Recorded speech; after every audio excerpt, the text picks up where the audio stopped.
You are listening to Fika with Vicky on United Public Radio, 107.7 and 105.3 from New Orleans.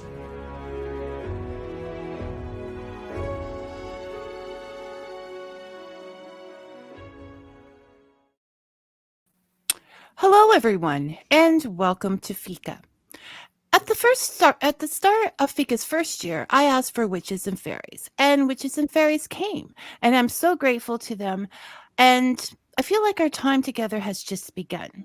But this year, as I looked at book suggestions, I started thinking druids, werewolves, and we never really got into storytelling like I wanted to. And then there was Robin.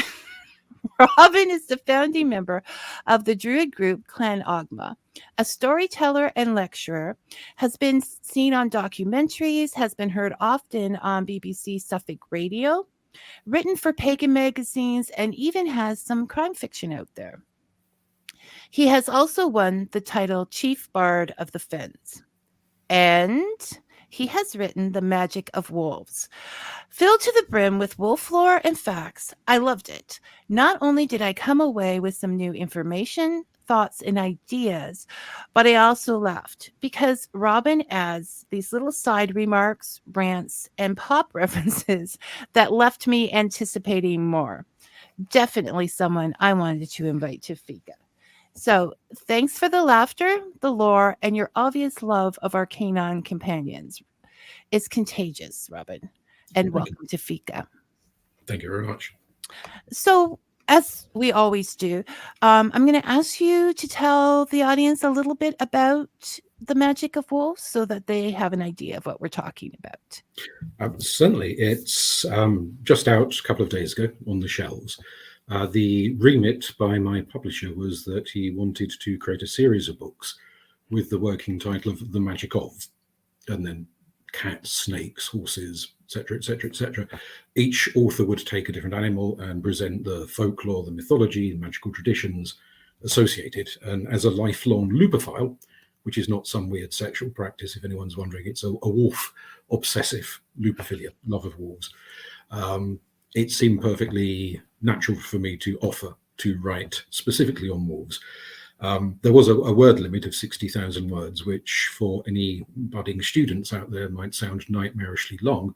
But when you've got so much information out there to cover, you end up realizing you've got to leave quite sizable chunks out because you simply can't squeeze everything in 60,000 words. So as a European, it seemed natural to start with Europe and looking at various European cultures. So there are chapters on Nordic wolf lore, on the various Celtic regions, on the Slavic and Baltic regions, Greece, Rome, etc. I had intended to keep it to Europe, but madness got the better of me, and I started to stray outside. So I ended up finding myself in Egypt, in India, in China, in Japan. I gave great thought to the issue of North America, but I was so close to 60,000 words already that I thought whatever I can say will be such a small chapter, it will be almost embarrassing, and that it needs an entire book just on North American wolf lore, let alone any of the other stuff I'd already covered. So there is nothing directly, about a few passing references, but nothing directly about the North American understanding of wolves. I'm leaving that possibly to a sequel or to some other author who gets there first and writes it before I write it. Well, I think you did a good job of sorting through and finding the most relevant things to what you wanted to say. And yeah, I thought it was great. It was not like overly scholarly, which I do not condemn scholarly books, but if you're just a regular person out there wanting to find information, it is, as always with these books, fantastic for a start and even into medium ground, I think. And then there's all those references for you to find at the back of the book. So we know that you have done your work, Robin, and are just guessing. Yes, coming from an academic background, it is very tempting to drown everything in a mountain of references, which, as you say, can be very alienating for a lot of readers. But I like to include enough information about where understandings and lore have come from, so that, unlike some books where you never can quite tell the difference between what the author has dreamt up in the bath last week and what is a more traditional source of information, readers will know that I'm not just making stuff up, I have sourced it. Well, And if they want to delve more in, then, as you say, the sources are there, so they can then follow that up themselves if they want to go deeper. that's the thing when you're dealing with lore, right? It's just because some people will say, well, it's just stories, so it doesn't matter what you do with them. They will grow and change. But when you're writing about them, you want the historic story. You want what it was. So yeah, you need to find the author that works for what you want, I think, in different ways. Tempted for some years to write a book on the ethics of storytelling, but I suspect there's only about 3 people in the entire world that would want to read it in the first place. No, but I think that would be wonderful. Make it 4. I think it would, especially in the modern I'm going to say climate. There is so much that has changed over the years that it just leaves people. I find that the most sensitive people and the writers in that get sometimes confused. So it could not only carry over in storytelling, it could carry over into writing as well. Oh, absolutely. And there's sort of overlaps into things like sociological and psychological research and all sorts of related issues. But an example of the kind of ethical ambiguity, there's this wonderful little story from Scotland of a creature called the wolver, which is said to live in the Outer Hebrides in the sort of very, very, very far north of Scotland, and is kind of human-shaped but with a wolf head. And the account says it loves to fish, and sometimes when it catches more fish than it can eat, it goes and leaves surplus fish on the windowsills of hard-pressed crofters who are struggling to make ends meet. So it's a very charitable kind of social worker type of werewolf, which as a story is wonderfully whimsical and enchanting. But the research suggests that a Victorian journalist, a lady named Jessie Saxby, had completely misinterpreted a local place name and thought a certain word meant wolf, when in fact it doesn't. It means sort of fairy, elf. And then she elaborated on why this place name might have come into existence and effectively created the story of the wolver out of thin air. And whilst it's a wonderful story, it's the kind of story that gets repeated and repeated and repeated. And a lot of people think it is hundreds of years old, when it's quite recent. It is what we these days refer to as fake lore rather than folklore.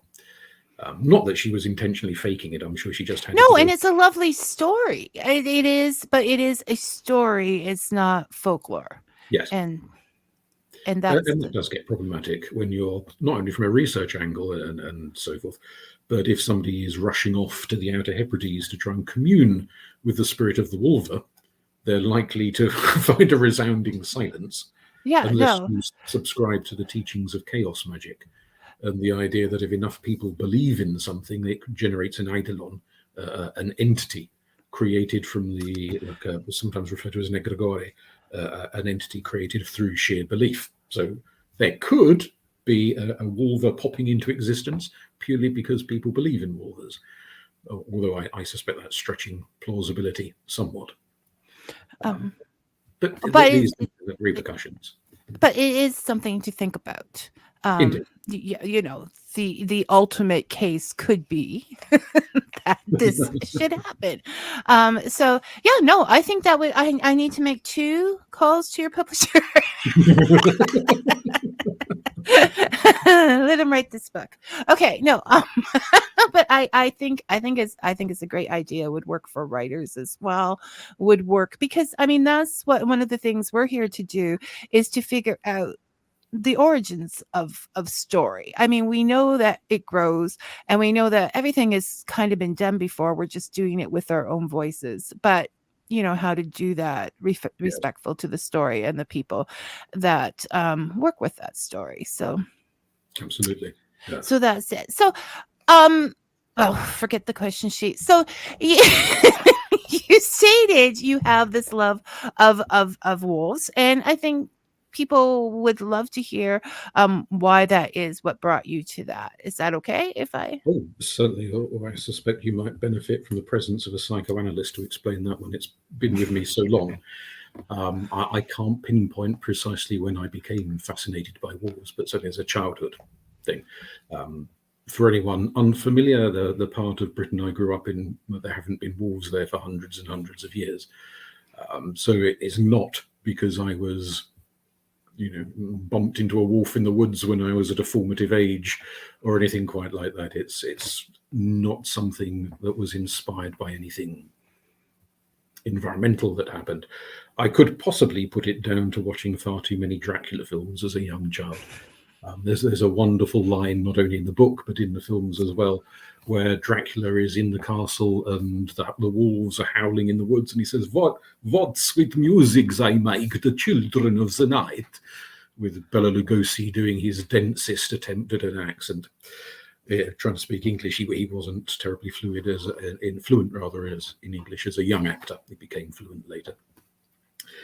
So maybe it was that I was a great lover of Universal Pictures and Hammer Horror Films, which is a British horror studio back in the day, as a youngster.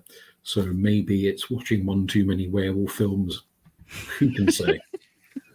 But it's persisted for an entire lifetime.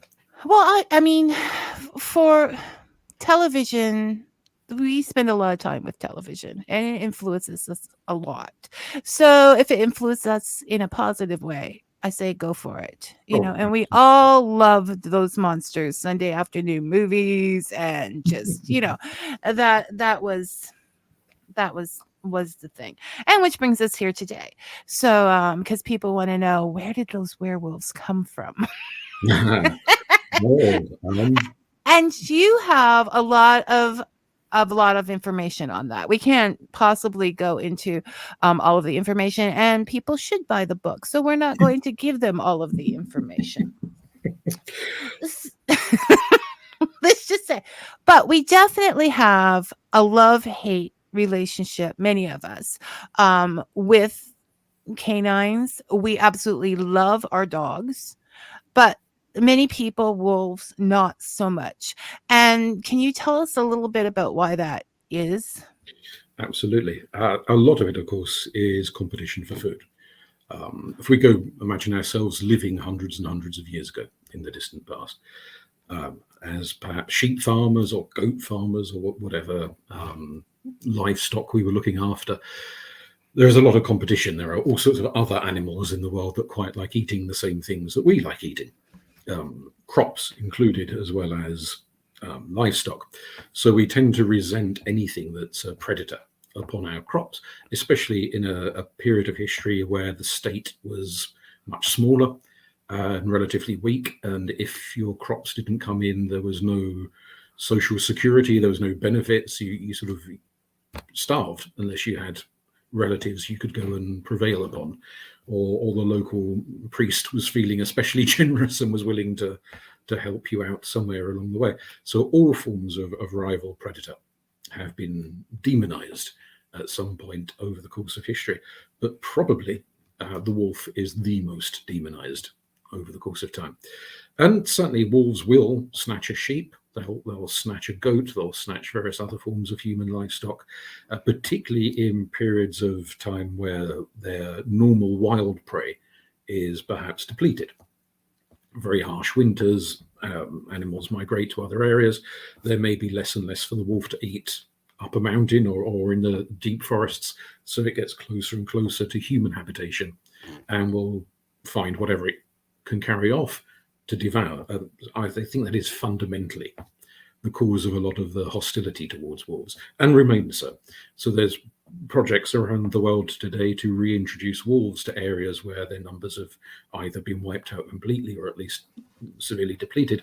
And the commonest form of resistance to the reintroduction of wolves are the concerns of farmers.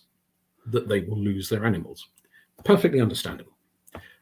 Sometimes they've been offered compensation, and that becomes a way of negotiating. There's also plenty of evidence that wolves have a massive benefit for the landscape. So in Yellowstone Park, wolves were introduced to a particular area, and they totally transformed the landscape. Some of it by predating upon deer who had been deforesting the area by eating all the young saplings. They had impacts on the flowing of rivers and the directions rivers went in, beneficial impacts, things that the people who were reintroducing the wolves had not predicted would happen. So there are lots of reasons for bringing wolves into areas, but clearly people worrying that they are going to lose their source of income is a major one. You also have people worry that their children will be snatched up by a wolf and devoured, which is not well evidenced, I have to say. Very little evidence from Europe of any reliable and documented attacks by wolves on human beings. I know that we've gone to lectures at Algonquin Park, which is sort of known that we would go on holidays, and they said the same thing, that there was very few, he could think of one or two. At which point my child argued, "No, this isn't Little Red Riding Hood," okay? Because he was very much into wolves and coyotes and things at the time. But it is, we seem to think, bunnies, deer, lovely, wolves, big bad. And the deer do mess with the landscape. Like, they destroy everything. And that's the balance of nature, right? You need to have the wolves to balance that out. Absolutely. In Japan, which I didn't know at all until I did the research for the book, there was a native Japanese wolf which was driven to extinction, having been revered within Shintoism, the traditional religion of Japan, arguably as a result of westernization and incoming changing values and standards. Some of it to do with Catholic missionaries, some of it to do with the influence of America in Japan. The moves were made to eradicate the wolf and succeeded relatively recently in the grand scale of human history. A knock-on consequence of getting rid of wolves was an impact on farmers. So not going from worrying about their livestock, agrarian farmers with crops found that way more pigs, way more deer were coming in and eating all of their crop because they were no longer being kept in check. Right. Wolf population. So what's gained by one type of farmer is lost by another type of farmer, from animal husbandry to crop husbandry. Destruction. Yeah, no. It's funny because the predators, we think of predators, the hunters, but we don't think of, in that same case, the deer would eat up. I mean, that they didn't see that happening. So, the wolves were herding the deer away. They're clever. The balance of nature. And there's also, you wrote quite a bit about, which I agreed with, so I'm bringing it up, about how the wolf sort of symbolizes our wild nature, and that was to be suppressed under, it still symbolizes freedom and the howling and the whole thing. Yes. We could go off on mad tangents with various anthropological and psychological arguments. Well, I try not to, because it gets a bit dry. But there is the notion found within fairy tales, within Christianity, within Islam, various other traditions, that the wolf is seen as this wild beast.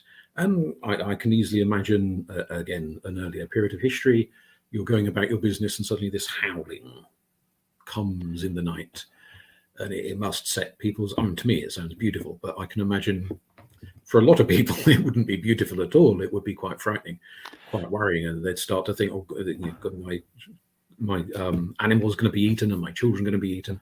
It would become a source of fear and panic.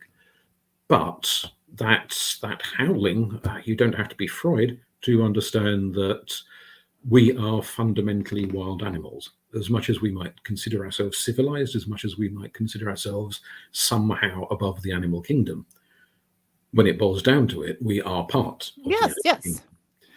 And we are, as human history shows again and again and again, we are as capable of ruthlessness, of violence, of destructiveness towards each other, towards anything that moves, as any wolf, as any bear, as any eagle is capable of violence.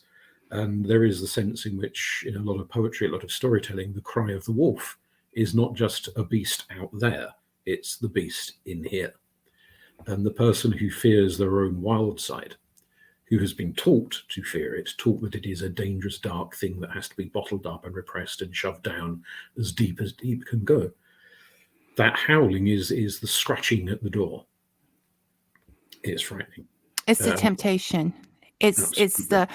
and I think if you're in a cabin or in a trailer, in a more civilized part of a park, it is beautiful.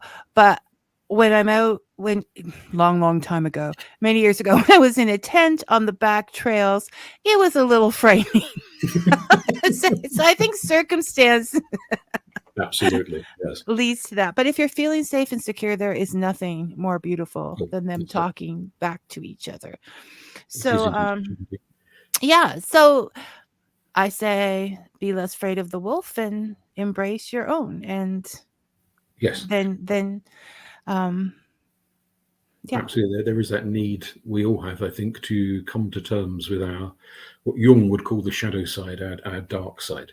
What we are prepared to do, and anyone who has ever perhaps found themselves as a victim of somebody else's violence, whether that's being mugged in the street or a domestic situation or a war situation, whatever it might be. People who normally are quite kind, quite calm, quite placid, quite well behaved, if their life is up against it, if their children are threatened, become capable of very extreme violence in self-defense or in protection of their children and their loved ones. There is that wild beast within us, the hunter, the killer, the power to attack back. And until we come to terms with it and find a place for it, rather than bottle it up and pretend it's not there and hide it in the dark, then we are at risk, I think. And the people who explode into fits of violence, especially when they're drunk or high as a kite on some substance, are people who have never learned to regulate that part of themselves. So it explodes out when their inhibitions are lowered, because they've never achieved some sort of semblance of balance and self-awareness and capacity to regulate their own inner beast, which is maybe where, going back to the werewolves, it as a metaphor, as a poetic image, something that is a man or indeed a woman by day and a snarling savage beast by night. There are some people who take those stories very overtly literally, that there are such creatures in the world, but we don't have to go quite down that route to accept there are plenty of people who seem one thing by day when you meet them in a public place, but every now and then something kicks in and you would not want to meet them in a dark alleyway. No, and that is just natural. I remember a couple years ago, well, probably 20 years ago. Seems like a couple now. There was a game out, Scruples, where it asked you what would you do in these situations, and I would answer honestly, and people would say, "No, not you, Vicky. You wouldn't do that." And I'm like, I'm sorry, they've been hurting a lot of people with their control, so they must go. That was it. I was honest.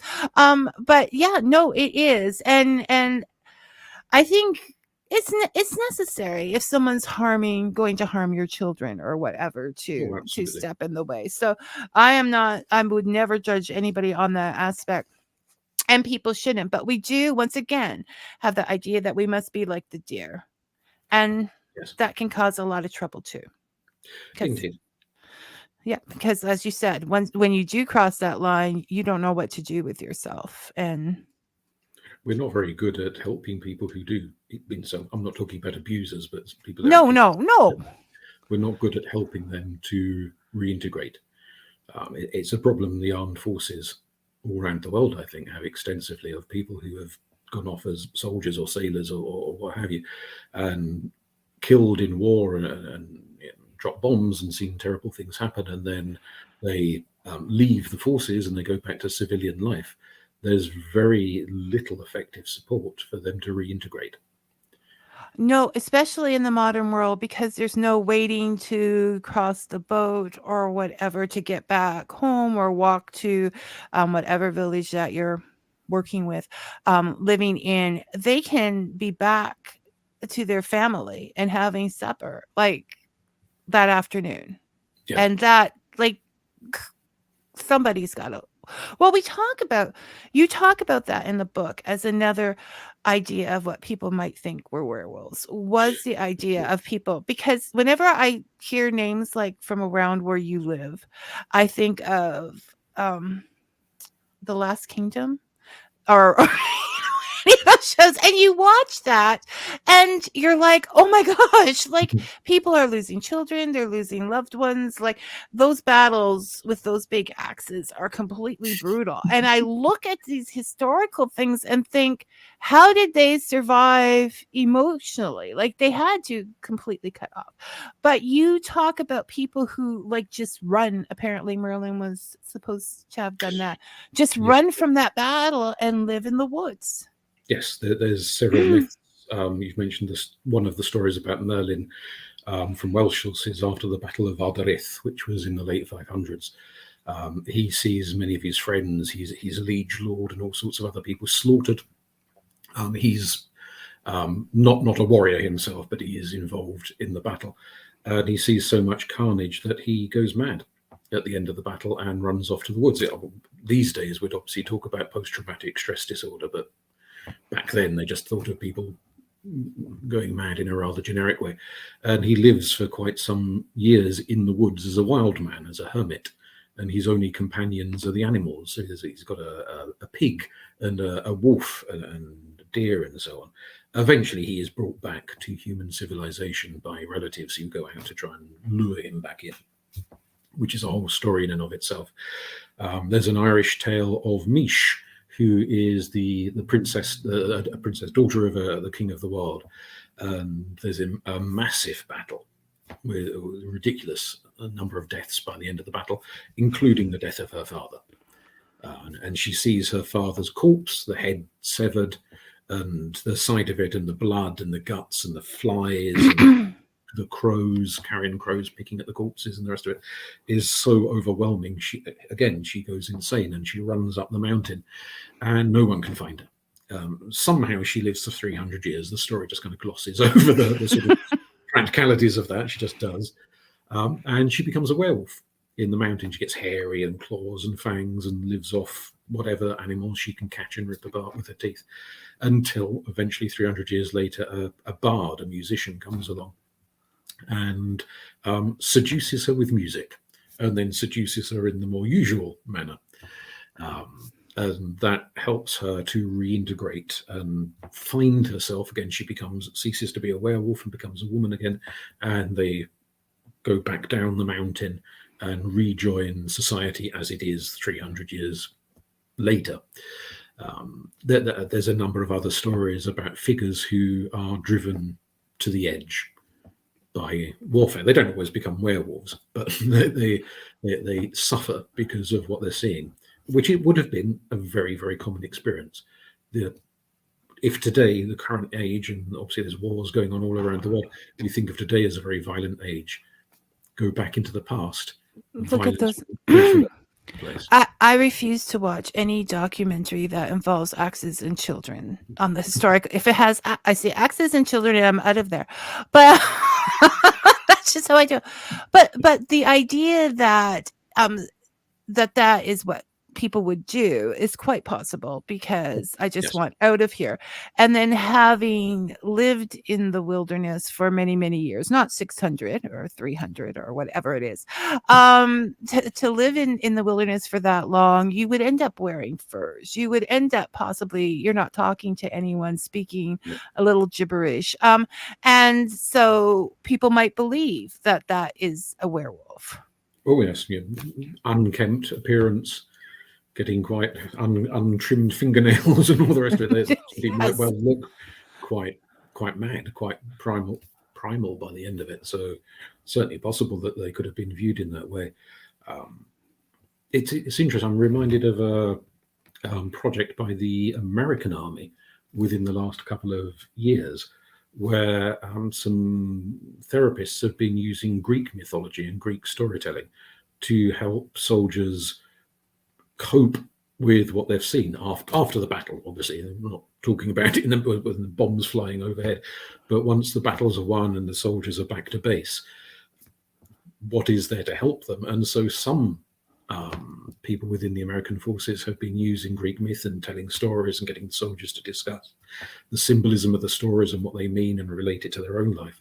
So that idea of storytelling as a therapeutic process, particularly mythic storytelling, which kind of captures something very primal, but also has the benefit of distance, in that you can begin the conversation by talking about them. Well, and then bring it back to you, yes. which is the great thing, because even in regular day-to-day life, you're not gossiping about the neighbors. You're not saying that guy did that. You're able to have an open discussion with no sides, no boundaries for feelings. You're talking about them. And Indeed. yeah, no, it's absolutely important to. I'm glad to hear that. That's a good. I like that, Robin. I like that somebody's using it in that way. And look, now, of all the stories in the book, people look at things. There's always, I like to say the moral of the story, but the thought behind the story. Yes. As you were researching this, was there one story that reached out to you and said, Robin, this is it. This is your story. Not trying to not in a psychoanalyst kind of way, but something you just, that tickled you, Robin.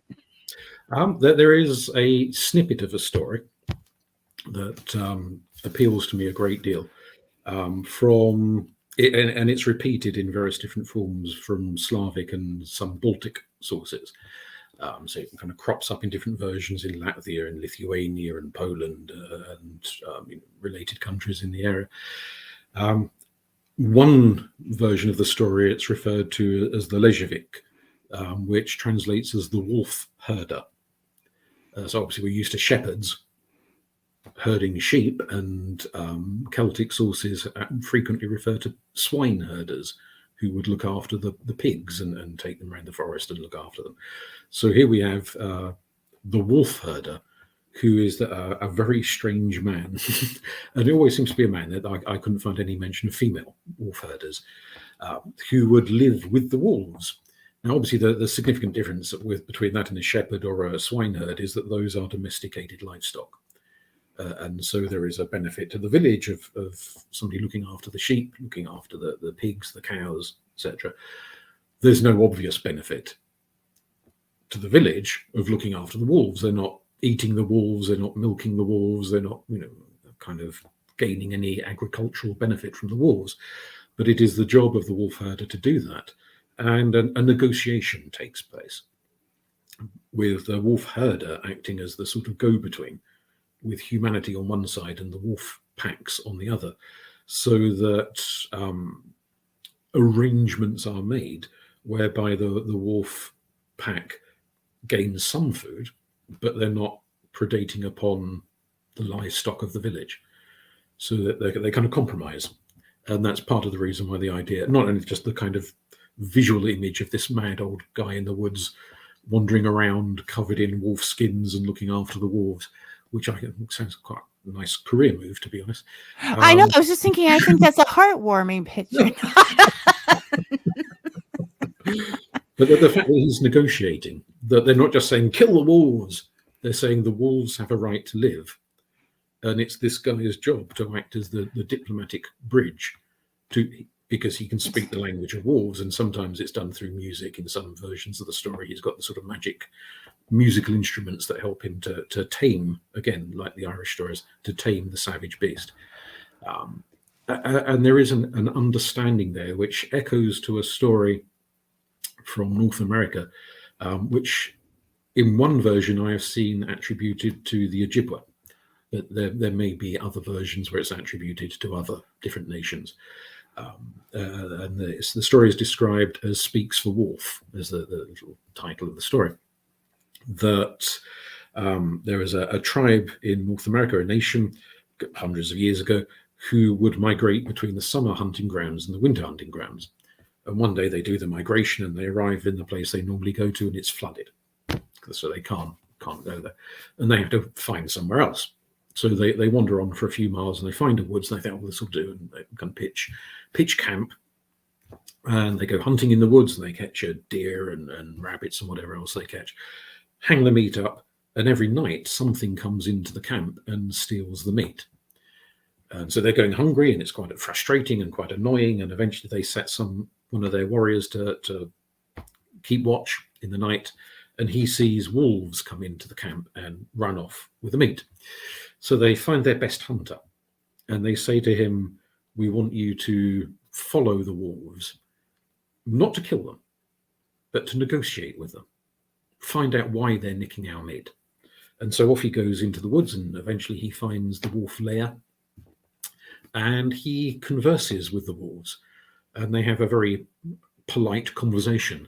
And he says to them, why are you stealing our meat? And they say to him, well, why are you stealing our meat? This is our territory. Mm-hmm. You lot come in here, nick all the deer. that's our deer. We eat them. And so they realize that the humans have intruded on the wolf domain. But the hunter explains, our normal grounds are flooded. We've got to eat something. We've got to go somewhere. And so a deal is struck between some meat for the wolves, some meat for the humans. Everyone's happy.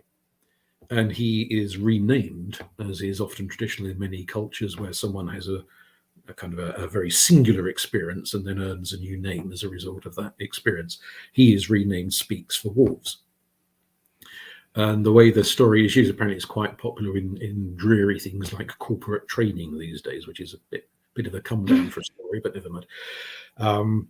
The idea that if you have a project, you're going to do something, but you tend to get very caught up in it and you think, oh, this will be great for us and that'll be good for us and that'll be good for us. You very rarely think about the impact it's going to have on anyone else because you're so caught up in your own needs. Right. So the idea is that companies, charities, communities should have someone who is appointed, whose job it is to sit there and think, who else is going to be impacted by this? Will they appreciate what we're doing or feel shortchanged or exploited, whatever? Whether it's wolves or whoever else entirely. Well, no, I did do a talk with a gentleman about poverty, and I can't remember what it was called, like to actually speak to the people, because you might say, oh, this is a lovely building or whatever, but it takes them away from some other need or what they really need. And you can't see that. You don't know that unless you're living that experience. So. Absolutely. Yes. And I find that idea because it marries in with the idea of the wolf herder from Lithuania and Poland and so on, of someone who is tasked with thinking of the needs of another. And in this case, it's not just the looking after the sheep that we intend to fleece and eat and what have you. It's also the needs of beings that are of no direct financial benefit to the people, but have a right to exist. And it's that acknowledgement of the right to exist that I find quite vital, because we're still struggling with that one with a lot of species where we just go, they're horrible, let's kill them all. And sometimes we do it to other human beings, obviously. We could go on. Okay, this time is going too fast, Robin. I want to get to part song 2.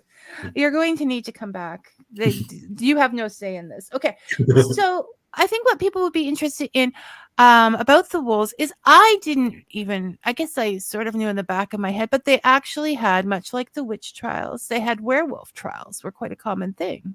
Absolutely. Some parts of the world, werewolf trials were more common than witch trials, which is like Serbia and those places, because I mean a lot of those stories, the vampires and that came from the Slavic people most strongly, didn't they? Oh, very heavily associated, yes. Yeah. Although vampirism is an almost universal concept, but certainly a lot of what we're familiar with in the cinema has been lifted wholesale from Central and Eastern Europe. No, I'm not just saying that because of the bad accents.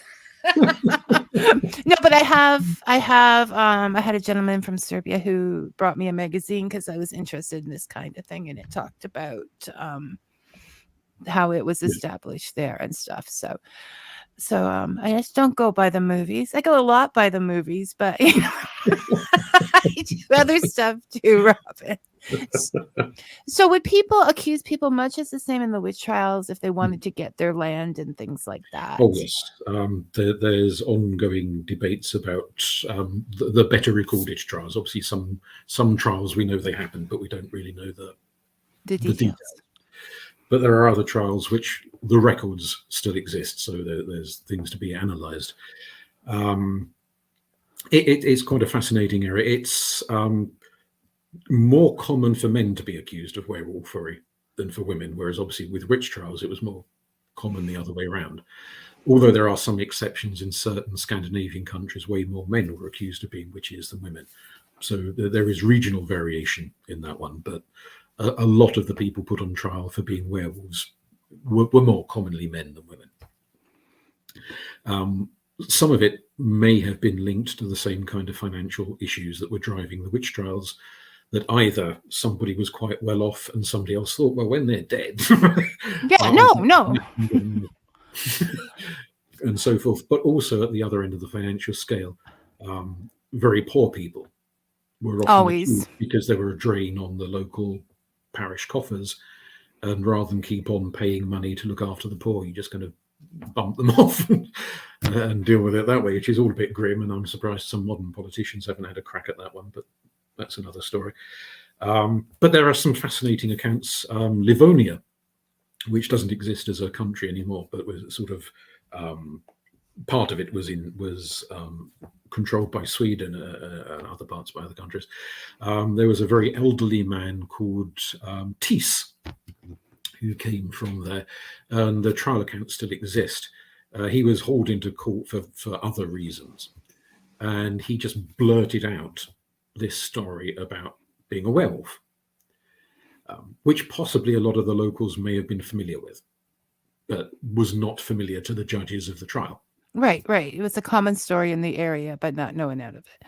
Absolutely. So he and it's quite interesting. I mean, possibly he was 80 odd, so possibly he might have been a little eccentric, if not maybe borderline dementia, Alzheimer's, something like that, which could have led to sort of ill-considered outbursts. When you're on trial, you don't normally be so forthcoming with information. Absolutely. But what he describes is quite fascinating, because it's not simply the bog standard story that occurs in so many other werewolf trials, where somebody says, oh, I met the devil, they turned me into a werewolf and I've killed 36 people, and it was lovely, which tends to be the recurrent theme of most werewolf trials, is someone who is quite possibly a serial killer, who's just bumped off people left, right and centre. In this case, with old Tis, he says that he is a member of a cult of benevolent werewolves, and they fight against these evil witches. And the evil witches try to cause mayhem to the crops and the cattle and all sorts of other things. And the werewolves, who he describes as being the hounds of God, descend into hell to battle the witches. And it's a very similar idea to a story told in Italian witch trials of the Benandanti and the Malandanti, the good walkers and the bad walkers, where you've got two rival, bit like Harry Potter, two rival gangs of wizards, which is fighting each other, the goodies and the baddies. And the goodies are trying to protect the community from the ill-intended magic of the bad guys. So he spills out this story, and the court listened to him, and I can imagine there would have been a state of shock to sort of hear this convoluted tale of what sounds to me like astral projection or shamanic trance work, something like that. Was he in an altered state of consciousness as his spirit was descending into the bowels of the underworld to have all of these amazing visionary experiences? I mean, I suppose it's possible he was just delusional, making it up as he went along, but it's a very, very vivid account to just dismiss as some old man who was a bit cracked. All those wonderful words. And then you just ended with that, Rob. It's a little, But yeah, no, there's a lot to ask yourself about these stories, and taking in as well that there was a lot of stories in the time where people would think they saw things and everything, but you have to remember a lot of them were close to starvation, Okay. which Yes. causes hallucinations. The nutrition wasn't good. There's no B12s going there sometimes. Like they didn't sleep properly. They weren't. All of these physical things will lead to some of these journeys as well, which doesn't Absolutely. mean that they're fake or they're whatever, but it does have the times, I would think. Absolutely. I mean, between what they saw daily and lack of nutrition, I'm surprised we survived as a species at all. Like, just taking us, keeping it. Now, okay, we have a dilemma, Robin, because we have oh no, we still have, that's right, we started a little later, so we still have 10 minutes. Okay, I'm gonna jump. People, they're used to my jumping. I'm going to jump because I also read Bard Song, Oh, lovely. which I loved. For any, and so there's a couple of things. Okay, you talk about all the poems that are in this book. It is actually almost like also a poetry instruction Indeed, yes. book, and if you get it, are, I'm not sure which way to, metrical, or how would Yes. you, that's Metrical, yes, yes. okay, so they're all metrical and they go by a formation. And even though many people may balk at that because you don't have the artistic inspiration, that was just one of the rants, which I thought was very clever and on point with what humanity has done. But it does lead to other things in life, like forcing yourself to write according to these systems. Yes. Can you say like some of the positives of doing that to anyone, Oh, for anyone? absolutely. So the book is primarily Celtic inspired poetry, themes from Irish and Welsh mythology and so forth. Although there are sections on Scandinavian and Greek and Roman and other poetic meters. But the advantage, and I do accept that it is quite challenging to write in any kind of a meter, because you've got to structure what you're saying and the word count and the syllables and the rhyme schemes and so forth. But what it fundamentally does is focus what you want to say. Blank verse, once in every 500 blank verse poems, is good. The other 499, frankly, would make a Vogon blush, which is a science fiction reference for anyone who's not familiar with Vogons.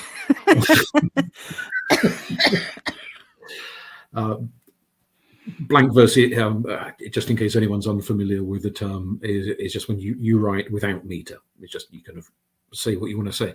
The danger there is that people say too much. They just blur. It's sort of verbal diarrhea on the page.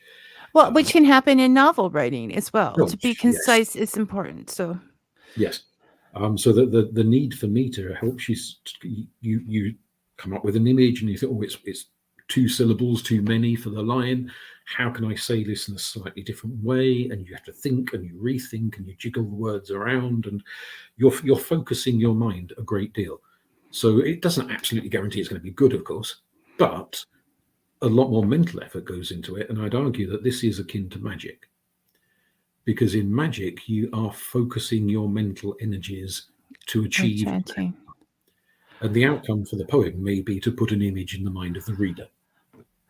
Well, and I always envision that as the tip of a wand, because you're taking all of this energy for this poem and putting it in one little spot Absolutely. At the end. So I know, I mean, and you also said, it leads to an easier time with meditation and with all of these things, because you're thinking in that focused kind of way. Absolutely. And certainly for poetry that draws upon, say, religious mythological themes, if you're going to write a poem about a particular goddess or a particular god, for example, or an ancestor, whoever it may be, part of what you're doing is opening your mind. It's almost like a meditative state. You're opening your mind to that entity. to capture and completely focusing it on it in order to get these syllables in order. Yes, it's a devotional act, an offering, a gift, a sacrifice. Well, and to write that like art as a sacrifice is a great thing, I think, because Absolutely. you're truly giving of yourself. So, and on another more mainstream is we were discussing haiku one day with author Brian Greiner. I'll give him a plug there. And I found, because I tend to get obsessive, you're looking at these structures. So if it was actually, we'll tie in taming my inner wolf, because I would like want to say something. And so while I was running off the syllables to say it in haiku, for whatever reason, I realized it really was calming. It took all those feelings, and and you have to think about them, as you said, to get it down. So yeah, I think that kind of poetry writing really could lead to help with a lot of disciplines. I think it also becomes potentially therapeutic. Kind of going back to what we were saying about the Greek myth and the American soldiers, that if you are writing about an emotive issue, maybe an experience you've had that was upsetting, or a grief-inspired poem for somebody who's died or whatever, sitting down and connecting with your own emotions, just as if you were connecting with a god or a goddess, if you were writing something mythological, you're trying to not just splurge those emotions on the page, but you are trying to express them in a way that will be meaningful to whoever hears or reads the poem. So it's really connecting with not just incoherent emotion, but an emotion expressed in a way that will make sense to yourself. And sometimes my emotions don't make sense even to myself. so yes, no, getting a journal just for that would be fabulous, I think. So then I'm going to jump all around here. Like I said, they're used to it. So we talk about bard song, and you are a chief bard. What does that job involve, Robin? Well, nothing anymore, because I was chief bard of the Fens in 2008. So it was okay. I said it updated by. well, in 2008, we'll just slash that and go back. In 2008, when you were chief bard of the Fens, what was your job, Robin? To represent storytelling chiefly, rather than poetry, in kind of bring it to people, bring it to potential audiences. We did, after the Fen area is towards, for anyone familiar, is towards Cambridge. I live in Suffolk, which is a few miles away. So we created a bardic throne, a bardic chair for Suffolk, and that ran for 10, 12 years before we were starting to struggle after a while to find anyone willing to contend. And part of that was to bring to prominence poetry and storytelling. So you have the contest, and audiences turn up to listen to them, and each performer does their bit, just as I did when I was in competition for the 2008 throne. And then a panel of judges, partly based on audience reaction and partly based on their own artistic insights, decide who's best, which so that person then becomes the chief bard for a year, and they get engaged in storytelling events and poetry events. And part of it is to bring those skills and those arts to public attention through public events, and to help deepen the linguistic culture of the region, to make people, because for some people poetry is boring. Yeah, no. I'm agreeing. Poetry is boring, just like some books are boring. And if you're going out for a Saturday afternoon and you've been working hard all week, you might want something a little more jovial. Indeed. And I used to teach. I teach other subjects now, but I used to teach elements of poetry to students, and some of them were quite adverse to the idea. But almost every single one of them loved songs. Yes, I was going to get to that. sing their favourite songs. What's a song lyric except poetry put to music? Exactly. So even those who thought, Wordsworth, fall asleep, would appreciate some pop star or whoever it is their favourite musician was, their favourite singer, and would value lyrics. They just didn't think of lyrics as poetry. But it Well, is. I think that academia is somewhat to blame for that, because Yes. it is taught in the most driest Yes. way. It's not as you like you're bringing in the music, that sensory thing. It's not like this. Now there is a chapter, Just Kitsch, is it called? Yes. In the book, in which all my favorite things, you wrote different lyrics to Teddy Bear's Picnic.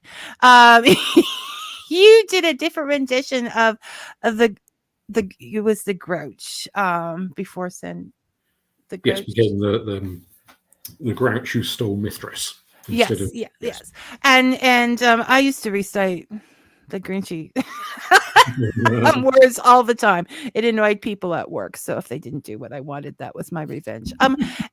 And the one that really captured me was Bye Mythological Ways, to the sound of American Pie. And I played a long time, just, later my husband said, "Oh, is that what you were doing?" when I was telling our kid about it, but he never mentioned anything during my process. So, I mean, obviously he's learned over time, don't bother her when she's doing strange things.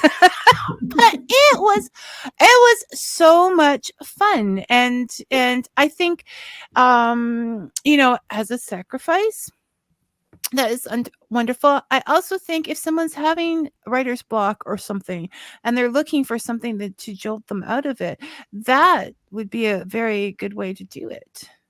I think so.